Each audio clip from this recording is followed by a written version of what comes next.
Hello, my name is Daquan Patton, and I'm doing my midterm video presentation on why I believe student athletes should get paid for playing. I chose this topic because this is something that I can closely relate to because I am currently a student athlete. Not to further delay anything, we're going to jump into the topic. Um, I believe student athletes generate millions of dollars in profits for schools, coaches, and network executives. They grind through morning workouts, practices, and games every year, combined with college courses, but their compensation is limited to scholarships only for their education. This is because the NCAA operates as a nonprofit organization. These these athletes commit to at least an average of 35 hours per week to their sport during the season. Many of these student athletes do not have the time to work a job, and some of them come from poor families. Now, two main points that I really want to hit on that I feel like really drive my belief on why student athletes should get paid is one, student athletes just simply don't have the time to work a job with everything that is demanded from them on the college level. And secondly, I'll talk about how everyone else around the student athletes are making money, but these athletes that are the ones that are generating the profit, they don't get anything in return. So to start off with my first point, student athletes do not have time to work a job. Uh, Student athletes have significant and competing pressures for their time. In addition to maintaining a typical college student's life, complete with time for socializing and engaging in campus and community activities, student athletes are also expected to carry full time academic loads. And then, on top of that, go to practice, train, and compete at the highest level of college athletics. Most of their time is devoted to academics and athletics, hence the term student athlete. They have to be able to prioritize their time and things like that in order to be able to be successful on and off of the playing field or court concerning whatever sport they play. Uh, the goal study that was conducted by the NCAA shows the breakdown of hours spent in a given week. There are 37.3 hours per week committed to academics. Academics are concerning anything that could be a class activity, different labs, discussion boards, and studying for exams and quizzes. And then there are 35.4 hours that are committed to athletics. And this brings about practice, training, and competing. And then other things that you have that are non-physical activities would include meetings and studying film to get ready for your upcoming opponent. So, from all of that information, that's more than twice the amount of time student athletes spent on everything else. So, they spend all this time on getting ready for an upcoming game, being able to compete at the highest level possible, as well as trying to maintain their grades in order to maintain a GPA to be eligible to continue to play their sports. So when you look at this, you can really envision how little time a student athlete will have to actually go out and get a job to be able to earn money outside of their scholarship. It is important to note that time demands differ by sport group and division. Just in general, student athletes in Division One show a greater in-season time commitment than those athletes in Division Two and Division Three. For example, FBS Division One football players spent 44.8 hours per week on their sport. It's interesting to note that FBS Division One football student athletes on average spent almost 10 additional hours on their sport during the season than did Division One FCS football players. And for those of you that don't know the difference between those, FBS is where your Power Five conferences are, and FCS is just we refer to it as Division One AA. It's your lower rankings of the Division One football level. Uh, these sports take considerable time commitment cuts into student study time. So if you think about the average day of a student athlete, you typically they're going to wake up early in the morning because they're going to have morning weights. And then following morning weights, you could either have practice or you could be going to class.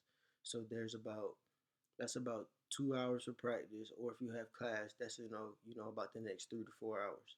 So there's your time going for class. After you get out of class, if you didn't have practice that morning, now you have to go and get ready for practice. And when you're going to practice, it's not just practice. First, you have meetings. So your meetings will last about 2 hours. And then once you actually hit the field, you're out there for about another 2 hours.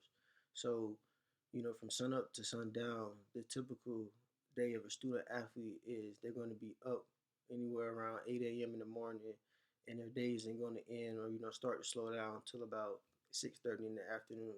And then also you have on the weekends when they're actually in season, they don't have their weekends to themselves because they're traveling due to their away game, or their day is just taken because they have a event.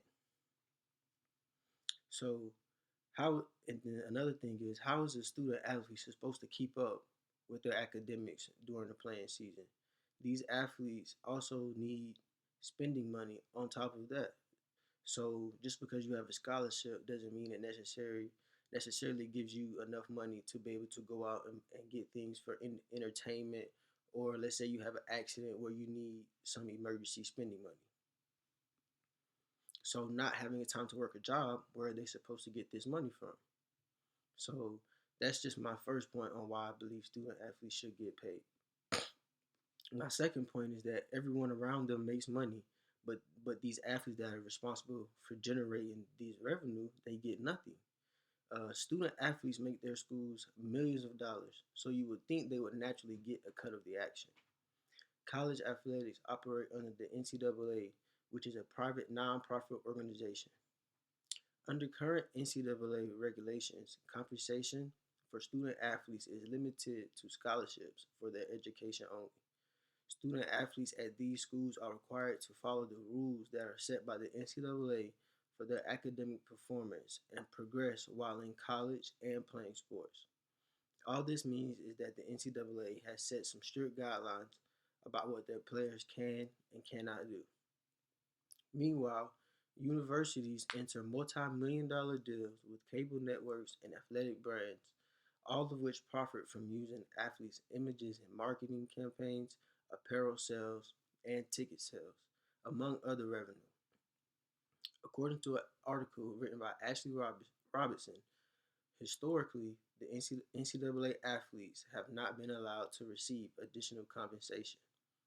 This means athletes cannot receive direct payments for their participation in sports in any form, including endorsement deals, product sponsorships, or gifts. So, a big example that a lot of people know about is, look at Zion Williamson. When he was playing in that game and his shoe busted out, all the different deals that he could have had from being able to endorse that shoe, but from that incident he was able to promote the shoe of Nike. But because of NCAA, he's not allowed to see any of that money because they operate as a nonprofit organization.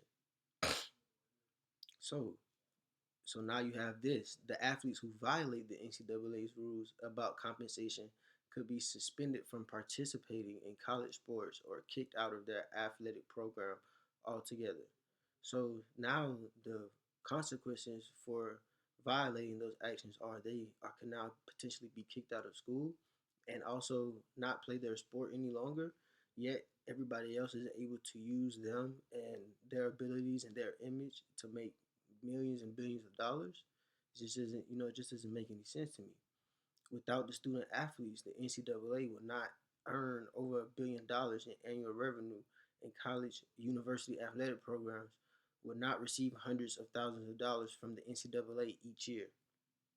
The majority of NCAA revenue comes from the organization's television deal for its annual men's basketball tournament, March Madness, and these TV contracts are held by CBS and TNT, and they run all the way through 2032. So for the next 11 years, you're going to have these major TV networks creating profit off of the image and likeness of these players, yet these players get nothing in return. They're just making money for someone else, but getting nothing. It's not fair. According to Court Gaines in 2014, the 10 schools that made the most money in college sports averaged $144.8 million dollars in athletics revenue. This is 132.5 million dollars more than the average those schools spent on student athlete scholarships. So they have all this money that they're making, and 132.5 million more, 132.5 million more money is what's left over from after they're giving these scholarships. So it just brings about the question: so where are they spending this extra money? Well, a lot of this money goes to coaches, salaries, and different facilities, and it all just to say that it's not fair. These student athletes put in the time, they put in the work, and they do everything that they're supposed to do for someone else. And because of their actions, they generate a lot of money for a lot of people. So I believe, in conclusion, that it's only fair that these student athletes are compensated in some form or fashion. It's not that they have to get a lot of money, but just a couple dollars, maybe a couple $100, each month, or maybe $100 a week, so that they can have, pocket money to go out, and enjoy life on top of all the stress that they already endure. Thank you for listening.